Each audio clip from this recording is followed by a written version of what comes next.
Alors, bonjour à tous. Nous nous retrouvons une nouvelle fois dans le cadre de ces webinaires organisés sur les maladies rares avec comme volonté d'améliorer le parcours de soins des patients et notamment le lien entre la ville et l'hôpital. Aujourd'hui, nous allons donc parler de la prise en charge par le centre des maladies du neurone moteur. Donc, c'est le docteur Soriani et Marie-Hélène qui va nous faire cette présentation. Elle est spécialisée, on le rappelle, dans les maladies du neurone moteur et elle est responsable du centre des maladies rares sur ce sujet. Elle intervient également dans les équipes de recherche, équipe URIS, UR2CA, dont elle nous parlera éventuellement après pour le préciser, et justement dans toutes les pathologies sur les recherches au niveau des interfaces entre le cerveau et l'ordinateur. Alors, que peut-on dire aujourd'hui sur ces maladies du neurone moteur? Qui ça concerne? Comment on peut améliorer cette prise en charge? Docteur Soriani, je vous laisse la parole. Merci, merci de cette introduction et bonjour à tous. Donc, en effet, aujourd'hui, donc j'ai prévu de vous parler du centre de référence des maladies rares concernant les maladies du neurone moteur, dont la sclérose latérale amyotrophique. L'intitulé de ma présentation était pour qui, pourquoi et comment, et donc j'essaierai par mon propos d'illustrer ces trois questions. Alors, tout d'abord pour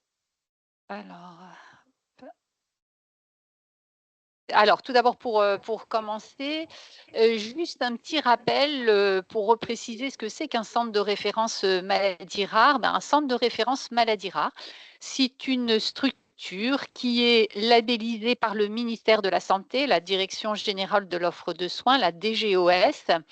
Et c'est une structure qui est donc labellisée, ça veut dire qui a été sélectionnée sur des critères et qui a, comme vous pouvez le voir, 5 missions différentes. La mission principale, celle qui va aujourd'hui me donner l'opportunité de vous expliquer un petit peu plus en détail, c'est essentiellement l'activité de recours. L'activité de recours, c'est une activité qui va permettre d'aboutir à un diagnostic et qui va permettre de mettre en place la prise en charge depuis la prise en charge la plus basique jusqu'à éventuellement l'accès à des thérapies innovantes dans certaines conditions. Donc ça, c'est l'activité principale. L'activité, elle est aussi une activité d'expertise, c'est-à-dire qu'en fait, on va pouvoir être sollicité par des confrères hospitaliers ou des confrères libéraux ou éventuellement par des paramédicaux pour en fait nous demander conseil par rapport au diagnostic, par rapport à la prise en charge. Il y a également un travail de coordination, c'est-à-dire en fait un travail sur l'ensemble du territoire qui nous concerne et en l'occurrence pour le centre de Nice, ce territoire, c'est évidemment tout le bassin niçois, mais en fait également tout l'est du Var, tout l'arrière-pays niçois et jusqu'à la frontière italienne. Vous voyez que c'est un territoire assez étendu et que en fait le rôle du centre, ça va être d'organiser la prise en charge de ces maladies rares qu'il doit prendre en charge sur le centre, d'organiser cette prise en charge et également enfin, de s'assurer qu'il peut y avoir un maillage territorial qui réponde aux besoins des patients et de coordonner l'ensemble de ce maillage territorial. Et puis enfin, un centre de référence a également 2 autres missions qui sont souvent un peu moins vues quand on est suivi sur un centre de référence, mais qui sont évidemment primordiales. C'est une activité de recherche et puis également une activité d'enseignement et de formation. Et d'ailleurs, raison aussi pour laquelle je suis là aujourd'hui avec vous pour ce webinaire, justement, ça fait partie des formations que l'on se doit de donner. Alors, si on va un petit peu plus dans le vif du sujet, qu'est-ce que c'est qu'une maladie du neurone moteur? Puisque nous, on est centre de référence des maladies du neurone moteur, dont la sclérose latérale amyotrophique. Eh bien, une maladie du neurone moteur, c'est une maladie qui va toucher les cellules nerveuses, justement, celles qu'on appelle des neurones moteurs. Vous savez que les cellules nerveuses, ce sont des neurones. Donc, ce sont en fait des cellules nerveuses qui vont être concernées par le contrôle de la motricité. Ces cellules nerveuses, elles sont à la fois situées au niveau du cerveau, ce qu'on appelle le cortex cérébral, et puis, ce sont des cellules nerveuses aussi, ça c'est le neurone moteur qu'on va dire central, hein, au niveau de la commande centrale, donc est le cerveau. Et puis, ça concerne également les cellules nerveuses que l'on dit neurones moteurs périphériques et qui, cette fois, sont situées au niveau de la moelle épinière. Donc, vous voyez, comme vous pouvez le voir là sur ce petit schéma-là, là, cette ligne-là, ça correspond à la moelle épinière. Et donc, ce sont les cellules nerveuses qui vont être situées tout au long de notre moelle épinière. Ces cellules nerveuses, lorsqu'elles sont atteintes, vont être responsables cette fois plutôt d'une faiblesse musculaire, puisque vous voyez qu'il n'y a plus de commande. Donc, le muscle, comme il n'y a plus de commande, ce sont les cellules qui envoient les informations au muscle. Et si les cellules ne fonctionnent pas, eh bien, il ne va plus y avoir d'informations au niveau des muscles et par conséquent, il va y avoir une faiblesse musculaire. Donc, les maladies du neurone moteur, ce sont des maladies à expression motrice. Alors, ce qui ne veut pas dire, à l'inverse, que toute maladie à expression motrice est une maladie du neurone moteur. Mais en tous les cas, s'il y a une maladie du neurone moteur, ça va s'exprimer sur le plan moteur. Alors, si on veut juste balayer un tout petit peu les différentes maladies du neurone moteur, vous voyez qu'on peut avoir plus ou moins une atteinte du neurone moteur central, hein, voire une atteinte uniquement du neurone moteur central, celui qui est situé au niveau du cerveau, soit une atteinte du neurone moteur périphérique, celui qui va faire la jonction avec le muscle, et puis on peut avoir des maladies qui vont toucher à la fois les deux. Alors, vous avez en dessous là des petits sphères qui représentent les différentes maladies du neurone moteur. Alors, les principales maladies du neurone moteur, parce que ne sont pas représentées sur cette diapositive, toutes celles qui sont encore plus rares que ces maladies qui sont déjà des maladies rares en elles-mêmes. Et vous voyez que donc ça peut être ça peut être des maladies qui touchent uniquement le neurone moteur central, donc celui qui est situé au niveau du cerveau, ou uniquement le neurone moteur périphérique. Et puis il y a la sclérose latérale amyotrophique qui, elle, va toucher les deux et qui va à la fois se traduire par de la raideur et à la fois se traduire par de la perte de force. Alors, aujourd'hui, je ne vais pas vous faire un cours sur toutes les maladies du neurone moteur, mais je vais prendre en exemple, en fait, la sclérose latérale amyotrophique. Pourquoi est-ce que je vais prendre celle-ci en exemple? Parce que, en fait, c'est la moins rare des maladies rares qui touchent le neurone moteur. Alors, vous voyez déjà que pour distinguer en fait parmi les différentes maladies du neurone moteur, faut déjà une certaine expertise. Et maintenant, quand on prend seulement le sous-groupe qui est la sclérose latérale amyotrophique, vous avez de représenter sur cette diapositive des corps humains et qui vous montrent en fait que l'atteinte peut être extrêmement différente d'une personne à une autre. Donc, les formes cliniques de la maladie peuvent être extrêmement différentes. Et évidemment, l'évolution va être également extrêmement différente d'une forme à une autre et d'une personne à une autre. Donc là aussi, c'est pour vous montrer combien il est nécessaire d'avoir une certaine expertise pour pouvoir porter déjà, ne serait-ce que le diagnostic de ces maladies du neurone moteur. Alors maintenant, comment fait-on le diagnostic de sclérose latérale amyotrophique? Eh bien, le diagnostic va essentiellement reposer sur deux examens. Le premier, il est très clinique, c'est l'interrogatoire, c'est-à-dire l'installation des symptômes, comment est-ce que ça s'est passé, comment est-ce que ça évolue, et puis les données de l'examen clinique qui vont être également fondamentales pour poser le diagnostic. Le deuxième examen qui est fondamental, c'est l'électromyogramme. C'est un examen qui, comme vous le voyez, en fait, va permettre d'étudier la conduction au niveau des nerfs et puis va également pouvoir permettre d'étudier comment est-ce que les muscles se contractent à l'aide d'une aiguille que l'on va mettre dans différents muscles. Ces examens sont les examens déterminants pour poser le diagnostic. En général, d'autres examens sont réalisés, notamment une prise de sang, une IRM, ça c'est pour tous les patients, et assez fréquemment une ponction lombaire. Ces trois examens auront pour but en fait d'écarter les diagnostics, ce qu'on appelle les diagnostics différentiels, c'est-à-dire d'autres maladies qui pourraient s'exprimer de la même façon, mais qui ne seraient pas en fait des maladies du neurone moteur. Après, il y a d'autres examens éventuellement qu'on peut demander également en fonction, bien évidemment, de la présentation clinique, mais je ne rentrerai pas plus dans le détail de ces examens complémentaires. Alors ensuite, souvent on se pose la question de quelle est la cause de cette sclérose latérale amyotrophique et surtout, le corollaire de cette question, c'est est-ce que ça pourrait être une maladie génétique? Et vous allez voir pourquoi après. Pourquoi est-ce que j'insiste tant sur ce côté de la génétique de la sclérose latérale amyotrophique? Alors, ce qu'il faut comprendre, c'est qu'en fait, le déterminisme de ces maladies, et d'ailleurs, quelles que soient les maladies du neurone moteur, c'est souvent le déterminisme de plusieurs facteurs. Il y a les facteurs ce qu'on appelle les facteurs génétiques. Donc ça, ceux-là, c'est ceux qu'on a dès la naissance, hein. On est avec un patrimoine génétique et puis ce qui va intervenir également, ce sont les facteurs environnementaux, en plus des dégâts cellulaires qui sont évidemment liés au vieillissement.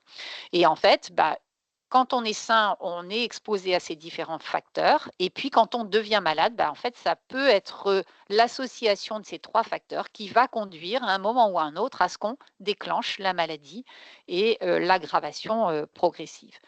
Dans la sclérose latérale amyotrophique, on a plusieurs cas de figure. Soit on est avec une forme génétique de la maladie, donc ça c'est notre patrimoine génétique, et bien sûr vont intervenir à la fois le temps et un petit peu l'exposition, mais c'est surtout en fait les facteurs génétiques qui vont être responsables de la maladie.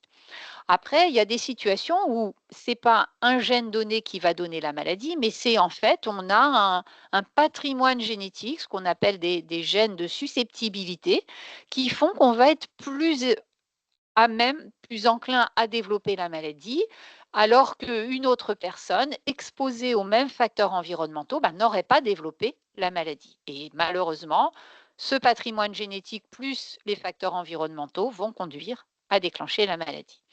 Et puis, il y a aussi le fait que à la fois le patrimoine génétique et l'exposition à des facteurs environnementaux, en même temps, c'est ce qu'on appelle les facteurs épigénétiques, ça puisse modifier l'expression des gènes et par conséquent également conduire à l'évolution vers la maladie. Alors, tout ce qui est facteurs environnementaux, ce sont des facteurs sur lesquels on ne va pas pouvoir agir. Par contre, ce qui nous intéresse, ce qui nous préoccupe, ce sont les facteurs génétiques. Ce qu'il faut savoir, c'est que dans 10 à peu près des cas, on va avoir de toute évidence une maladie qui est familiale. Pourquoi? Parce qu'il y a des antécédents de SLA ou des antécédents de démence dans la famille et que, de toute évidence, il se passe quelque chose dans la famille, mais vous voyez que ça représente que 10 des cas. Dans 90 des cas, il n'y a pas d'événement, d'antécédents dans la famille qui laisse penser qu'on est dans le cadre d'une forme génétique. Mais néanmoins, aujourd'hui, on sait que dans ces cas-là, même si a priori il n'y a pas d'antécédents dans la famille, on sait que dans 10 des cas à peu près, on va quand même retrouver une mutation dans un gène donné si on fait une analyse génétique. Et vous voyez là sur ce schéma qui vous montre l'augmentation exponentielle du nombre de gènes que l'on connaît aujourd'hui dans la maladie. Aujourd'hui, on en connaît plus d'une trentaine. Alors, pourquoi est-ce que c'est important de caractériser ces formes génétiques? Surtout, quelles peuvent être les conséquences pour le malade et quelles peuvent être les conséquences pour les apparentés? Alors, en ce qui concerne la question des apparentés, évidemment, à partir du moment où un sujet est porteur d'une mutation, si il a des apparentés, frères et sœurs, et surtout s'il a une descendance, il va y avoir un risque pour ses apparentés, et notamment un risque pour la descendance. Le plus souvent, dans les maladies, dans les scléroses latérales amyotrophiques, la transmission est ce qu'on appelle autosomique dominante. Ça veut dire que pour une personne malade, elle a un risque sur deux que chacun de ses enfants soit porteur de cette mutation également. Et si cette mutation a été héritée d'un des parents, à ce moment-là, les frères et sœurs ont également un risque sur deux d'être porteurs de la mutation et par conséquent de développer la maladie. Je ne vais pas plus détailler les autres formes de transmission parce que c'est extrêmement rare dans la sclérose latérale amyotrophique. Alors, pourquoi est-ce que c'est important de connaître, d'identifier le gène et de bien connaître ces modes de transmission? Ça va avoir une importance évidemment pour les apparentés et notamment la descendance. Vous voyez là, par exemple, c'est un homme, les carrés sont des hommes, c'est un homme qui consulte, qui a une sclérose latérale amyotrophique et en fait, vous voyez que sa sœur est déjà décédée de cette maladie et que son père est également décédé de cette maladie. cette personne, cet homme que vous voyez en consultation, lui, là, il se sait porteur d'une mutation, hein, on a fait un diagnostic génétique et par conséquent, il a un devoir, bien sûr un devoir moral, mais également aujourd'hui un devoir légal d'en informer ses apparentés. Les apparentés, ce sont ses descendants et éventuellement, par exemple, là, son frère. Pourquoi est-ce que c'est important d'informer les apparentés? Parce que ces apparentés vont pouvoir accéder à ce que l'on appelle une consultation de conseil génétique, c'est-à-dire il y a une maladie génétique dans ma famille qui a été caractérisée, je souhaiterais savoir si je suis potentiellement porteur de cette mutation. Et c'est ce que l'on appelle le diagnostic présymptomatique. C'est-à-dire, je ne suis pas porteur de symptômes, mais je souhaite savoir si éventuellement je suis porteur, j'ai hérité de cette mutation. Alors, qui peut accéder à un diagnostic présymptomatique? Toute personne qui soit majeure, il n'y a pas de diagnostic présymptomatique chez les enfants. Bien évidemment, une personne qui est asymptomatique, puisque c'est ce qui définit le présymptomatique, à risque d'avoir hérité de la maladie, qui souhaite connaître son statut. Il faut savoir que ça n'est absolument pas obligatoire. Et bien évidemment, il faut absolument qu'on ait caractérisé la mutation dans la famille. En pratique, ces consultations de diagnostic présymptomatique sont faites par les services de génétique médicale et c'est une prise en charge par une équipe pluridisciplinaire. Je ne vais pas là non plus rentrer dans le détail, mais juste vous dire que cette démarche de diagnostic présymptomatique, c'est une démarche très personnelle. J'insiste parce que régulièrement, on voit des gens en consultation qui nous disent il y a quelqu'un dans ma famille qui est atteint, donc on m'a dit qu'il fallait que je fasse le test pour savoir si moi-même j'étais porteur. Non, il n'y a aucune obligation. Il n'y a aucune obligation, c'est une démarche qui est très personnelle, qui va prendre du temps parce qu'en fait, c'est une démarche qui va être encadrée. Il va y avoir un certain nombre de consultations que vous voyez défiler là et qui vont aboutir à un moment à un prélèvement. Et après, il y a encore du temps jusqu'à ce que éventuellement on puisse recevoir son résultat. Il faut savoir que, encore une fois, c'est une démarche qui est totalement libre et en outre, une fois qu'on a fait le test, on a toujours la possibilité de ne pas venir chercher le résultat. Donc, autrement dit, c'est vraiment une démarche qui est très personnelle et qui ne doit être influencée par personne. Alors, je vais y revenir juste après parce que on va maintenant passer à la question des traitements et vous allez comprendre pourquoi est-ce que j'ai tant insisté sur cette question des formes génétiques de la maladie. Alors, où en est-on aujourd'hui des traitements dans la sclérose latérale amyotrophique? Il y a un certain nombre de prises en charge que je ne vais pas là non plus détailler, alors on a un traitement médicamenteux qui vise à ralentir la progression de la maladie, mais qui en aucun cas ne peut traiter de façon curable la maladie. Et puis, il va y avoir un certain nombre de prises en charge qui sont fondamentales, notamment sur le plan nutritionnel et respiratoire. Je ne vais pas du tout détailler, mais on sait aujourd'hui que ce sont des prises en charge qui sont importantes et qui sont importantes aussi pour le pronostic de la maladie. Mais surtout, parce que souvent c'est là la question, y a-t-il des thérapies innovantes? Alors on commence à voir apparaître des thérapies innovantes et notamment dans une forme génétique particulière qui est liée à une mutation dans le gène SOD1. Le gène, peu importe. Ce qu'il faut comprendre, c'est que une mutation dans ce gène SOD1 va entraîner la production d'une protéine anormale. C'est ce que vous voyez là ici, il y a l'ADN et puis l'ADN, ça permet de produire des protéines. La production de la protéine, elle va être anormale parce qu'il y a une mutation dans le gène. Et en fait, cette thérapie innovante, elle va empêcher la production de la protéine ici anormale et donc elle va ralentir la progression de la maladie. Donc aujourd'hui, oui, même dans la sclérose latérale amyotrophique, on a une première thérapie innovante. Ça représente très peu en pourcentage de patients qui peuvent accéder à cette thérapie puisqu'il faut avoir une mutation dans le gène SOD1, ce qui est à peu près 2% en France des personnes qui sont atteintes de cette maladie. Vous voyez que c'est très peu. Ce sont des traitements qu'il va falloir répéter, qui vont se faire sous forme d'injection au niveau du liquide céphalorachidien. Donc le geste, c'est le même que celui d'une péridurale ou d'une ponction lombaire. Et on va aller injecter en fait dans le liquide céphalorachidien ce traitement. Et ce traitement est mensuel. À ce jour, vous voyez, on est dans le cadre de thérapie innovante. Alors ce traitement a obtenu récemment une commercialisation aux États-Unis, a été reconnue par l'Agence européenne du médicament, mais à ce jour, pour l'instant, le traitement reste en accès qu'on dit compassionnel en France, mais à ce jour, on peut accéder à ce traitement en France. Donc, vous voyez, c'est une première thérapie qui ne permet pas de guérir la maladie, mais qui va permettre de ralentir sa progression. Alors, bien évidemment, il y a d'autres, il y a des essais thérapeutiques qui sont en cours et vous voyez, je vous ai mis, il y a un essai thérapeutique qui vise à évaluer l'efficacité de ce traitement dont je viens de vous parler, mais cette fois non plus chez les malades, mais au stade présymptomatique. Et c'est pour ça que j'ai tant insisté sur cette question du diagnostic présymptomatique, puisque le but, c'est d'essayer de traiter, de voir si on traite avant que n'apparaissent les symptômes, eh bien, est-ce qu'on va pouvoir éventuellement retarder l'apparition des symptômes ou en tous les cas ralentir l'installation de ces symptômes. Donc là, c'est un schéma un petit peu compliqué, mais qui vous montre en fait que avant qu'on soit malade, vous voyez là, c'est là où on est malade, à partir de ce moment-là, on devient symptomatique. En fait, la question qu'on se pose aujourd'hui, c'est est-ce que si on débute les traitements avant que n'apparaissent les premiers symptômes, en surveillant un marqueur dans le sang qu'on appelle les neurofilaments, parce qu'on sait que ce marqueur dans le sang, il augmente avant que n'apparaissent les symptômes.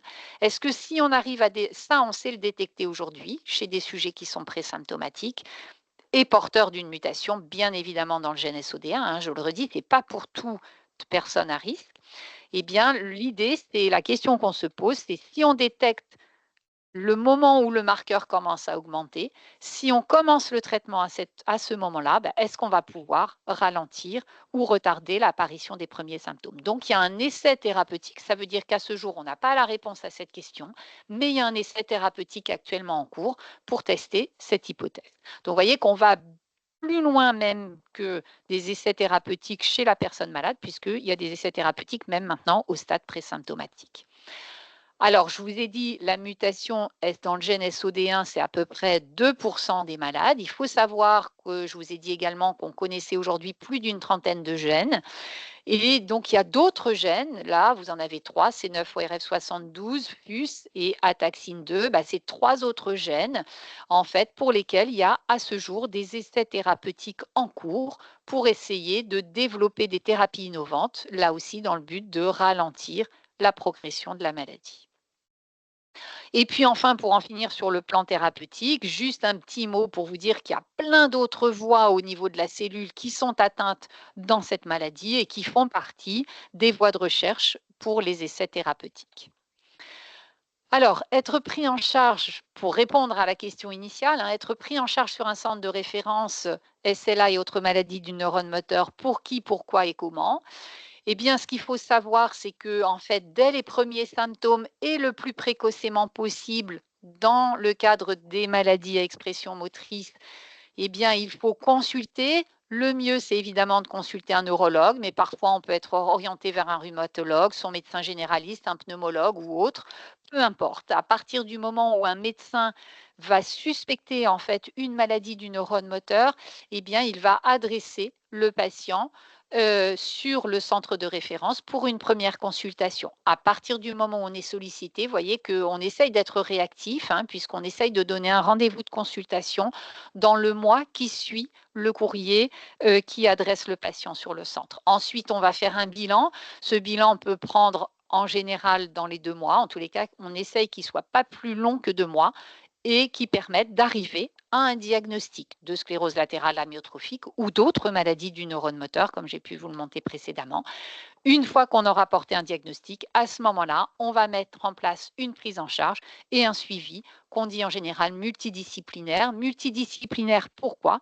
Eh bien, parce que ça va concerner toute une équipe en fait derrière, bien sûr, un neurologue, mais vous voyez, il y a d'autres médecins, médecins rééducateurs, pneumologues. Il y a, un certain nombre de professionnels rééducateurs, kinésithérapeutes, ergothérapeutes, orthophonistes, une diététicienne, une psychologue, neuropsychologue, assistante sociale. Donc c'est l'ensemble de cette équipe qui va prendre en charge le malade, tant on sait en fait que dans ces maladies rares, souvent, la problématique est assez complexe et nécessite une expertise d'une équipe importante.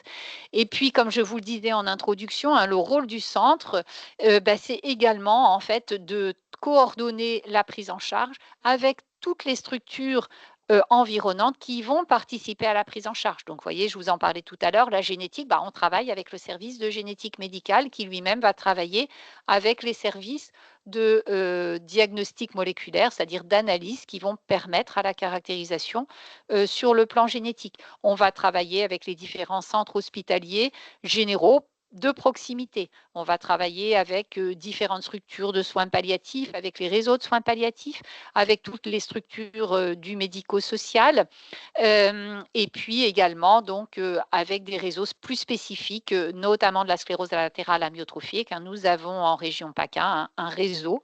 Un réseau, c'est une structure de soins qui est mise en place par l'Agence régionale de santé pour aider à la prise en charge sur le domicile. Donc, vous voyez qu'il y a, et puis bien évidemment, sans oublier bien évidemment les associations de patients. Donc, vous voyez que en fait, le rôle du centre, ça va être de prendre en charge sur le centre, c'est-à-dire au sein du CHU, mais également d'aider à la prise en charge sur le domicile et à l'organisation de cette prise en charge. Et puis, nous avons également un programme d'éducation thérapeutique concernant la sclérose latérale amyotrophique. Et puis enfin, je vous le disais en introduction, on va avoir une mission d'enseignement et de recherche. Alors, je n'aurai pas le temps de vous détailler ça davantage, mais donc recherche que l'on développe dans le cadre des travaux de recherche au niveau universitaire.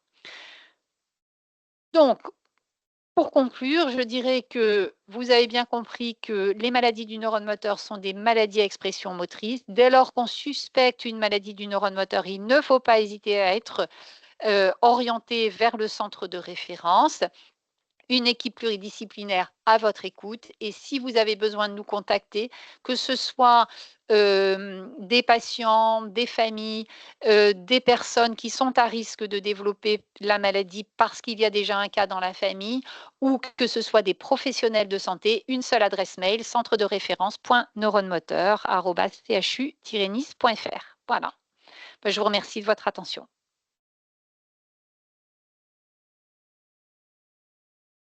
On ne vous entend pas, docteur Sacomano, bizarre. Ah.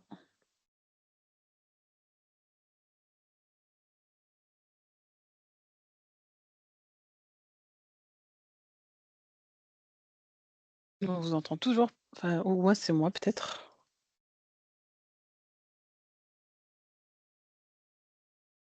Est-ce que vous m'entendez là? Oui. Oui. Donc, merci Marie-Hélène pour cette présentation extrêmement claire. Comme d'habitude, on essaye de se garder quelques minutes d'échange s'il y a des questions de la part des participants. Donc les participants, vous n'hésitez pas soit à activer votre micro pour poser une question, soit à la poser directement sur le chat.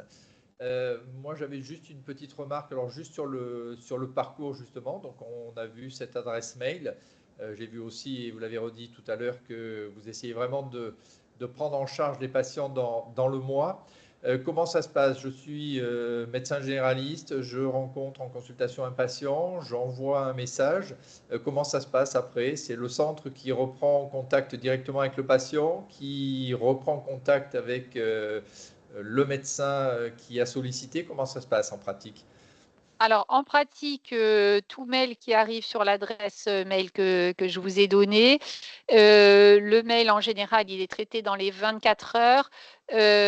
Si c'est un correspondant médical, moi-même, je vais répondre voilà, en disant qu'on a bien reçu la demande. La secrétaire elle-même renvoie aussi toujours une demande en disant qu'on a bien reçu la demande. Il faut évidemment qu'il y ait le nom, prénom, date de naissance et coordonnées du patient, et auquel cas, on contacte directement le patient pour le convoquer. On informe le médecin adresseur que le patient a été convoqué avec la date de la convocation, et voilà. Et après, bien évidemment, on informe le médecin lorsque le patient a été vu en consultation ou en hospitalisation pour le bilan et la suite. Très bien, merci. Et donc là, c'est pareil, ça veut dire que suite à la première consultation, les choses vont s'organiser, hôpital de jour, prélèvement ou hospitalisation si nécessaire. Absolument. Après, c'est nous qui gérons la suite des consultations. Les patients sont toujours reconvoqués à partir du moment où ils sont suivis. Ensuite, ils repartent toujours avec la date de consultation ou d'hospitalisation. Merci. Est-ce qu'il y a des questions, des personnes, des participants qui voudraient poser une question? Il n'y a pas de questions dans le chat. J'avais, on va dire, 3 questions. Déjà, en fait, pour les personnes qui ne sont pas initiées, qu'est-ce que c'est qu'un accès compassionnel? Alors, oui, je suis pas rentrée dans le détail, surtout que c'est une question, à ce jour qui est très discutée. En fait, un accès compassionnel pour l'instant, ça veut dire que les patients peuvent continuer à être traités à partir du moment où nous-mêmes, nous faisons une demande auprès de la NSM, et que, ce traitement est pour l'instant qui continue d'être délivré par le laboratoire. En fait, il faut savoir qu'en France, il y a actuellement des discussions concernant une éventuelle commercialisation de ce traitement et ou d'accès précoce, voilà, qui est une autre forme de demande auprès de la NSM. Mais tout ça est en pleine mouvance, je dirais, puisqu'il y a des discussions actuellement au niveau du ministère et toutes les semaines, il y a des rebondissements. Donc c'est pour ça que je ne suis pas rentrée davantage dans le détail. En tous les cas, on a pour l'instant la confirmation du ministère que le traitement continue d'être mis à disposition des malades à la demande, bien évidemment, des médecins des centres de référence et uniquement, par cette voie. OK. Autre question. Par rapport à l'âge d'apparition des symptômes qui sont assez tardifs, en fait, qui est assez tardif pour les patients qui sont atteints de SLA. Je ne sais pas quel est l'âge moyen à peu près d'apparition des premiers symptômes pour les patients atteints par cette maladie. Alors, c'est une maladie en fait qui peut toucher évidemment, c'est une maladie qui rentre dans le cadre des maladies neurodégénératives, donc qui touche plutôt des personnes à partir de l'âge le pic, hein, c'est vers l'âge de 65 ans. Mais néanmoins, il faut savoir que c'est une maladie qui peut apparaître beaucoup plus tardivement et on a parfois des diagnostics au-delà de 80 ans. Et c'est une maladie qui peut aussi se manifester beaucoup plus tôt.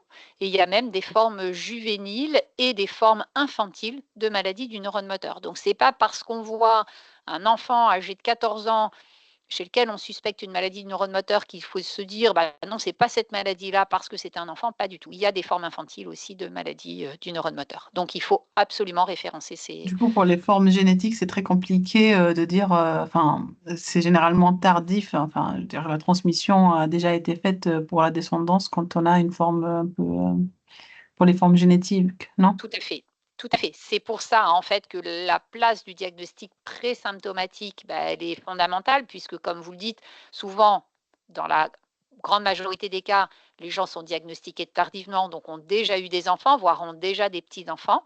Néanmoins, ça peut être important, bah, justement pour la génération des petits-enfants, hein, parce que, du coup, des descendants à risque peuvent accéder, encore une fois, à une consultation de conseil génétique et il faut savoir qu'une consultation de conseil génétique, ça ne va pas être forcément un diagnostic présymptomatique, hein, ça peut être simplement avoir une information sur le risque que l'on a, très théorique, éventuellement d'avoir eu la transmission de cette anomalie génétique. Après, pour des gens plus jeunes, bah, ça peut être important pour eux-mêmes, pour leur descendance. Donc voilà, donc c'est ce qui, amène aujourd'hui, quand même, à insister sur cette possibilité d'un accès à un diagnostic présymptomatique. Alors j'en ai pas parlé, hein, mais il y a aussi la possibilité d'accéder à un diagnostic prénatal. Par exemple, pour des gens qui auraient déjà, par exemple, une grossesse en cours, mais qui souhaiteraient savoir quel est, le statut, du fœtus ou de l'embryon. Alors c'est vraiment discuté au cas par cas, hein, ça passe par des présentations des dossiers auprès de conseils spécifiques et puis il y a la possibilité aussi d'accéder à ce qu'on appelle le diagnostic préimplantatoire, c'est-à-dire quand on se sait à risque, c'est la possibilité, d'avoir accès à une fécondation in vitro et à la réimplantation d'un embryon qui ne serait pas porteur d'une mutation. Alors je ne suis pas rentrée dans tous ces détails-là, mais tout ça, ce sont les conséquences, en fait, en effet, d'un diagnostic génétique chez une personne et de tout ce que ça peut avoir comme implication pour la descendance. Juste une dernière question, je vais mettre le pied dans le plat. Maladie de Charcot marie tous. Toujours une Une confusion. confusion, Vous toujours. faites bien de poser cette question. C'est vrai qu'il faut bien distinguer la sclérose latérale amyotrophique, qu'on appelle encore maladie de Charcot, en France, hein, parce que c'est du nom du neurologue qui l'a décrit pour la première fois dans la deuxième partie du 19e siècle. Donc, c'est pour ça qu'en général, on n'emploie pas le terme de maladie de Charcot, mais ça continue d'être véhiculé notamment par les médias. Donc, maladie de Charcot, c'est la sclérose latérale amyotrophique. Par contre, maladie de Charcot-Marie-Tooth, c'est une neuropathie génétique, donc familiale, et qui n'a absolument rien à voir avec la sclérose latérale amyotrophique. Donc, il faut vraiment bien distinguer ces deux maladies. Ah. Est-ce qu'il reste une question des participants ou pas? Non? Non. Eh bien, je crois qu'à ce moment-là, on va pouvoir clôturer ce webinaire en remerciant encore le docteur Soriani pour cette belle présentation. On a bien noté l'adresse mail sur laquelle les confrères et les professionnels de santé peuvent solliciter et adresser leurs patients.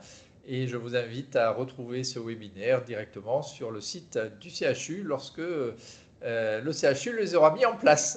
Voilà. Un grand merci à tous et Merci passez à une tous. bonne journée. Au Merci à revoir. vous. Merci, au revoir.